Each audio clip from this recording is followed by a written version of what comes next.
ल हेर्नुहोस्, सब्जी बनाएर लगाएको चिज यो के निक्लियो होला ल हेर्नुहोस् त।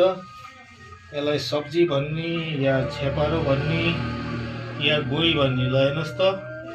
यस्तो पो फल रहेछ त। ल हेर्नुहोस्, यसको नाम के होला बताइदिनु त। यो छेपारो हो या गोही हो या अरू केही चिज हो। राजस्थानमा फल्ने चिज हो।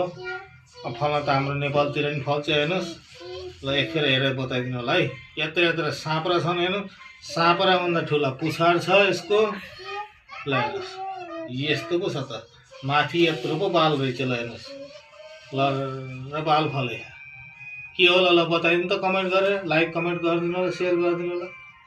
ओके। ल हेर्नुहोस्, सब्जी बनाएर लगाएको चिज यो के निक्लियो होला ल हेर्नुहोस् त।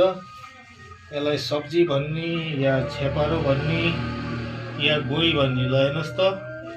यस्तो पो फल रहेछ त। ल हेर्नुहोस्, यसको नाम के होला बताइदिनु त। यो छेपारो हो या गोही हो या अरू केही चिज हो। राजस्थानमा फल्ने चिज हो।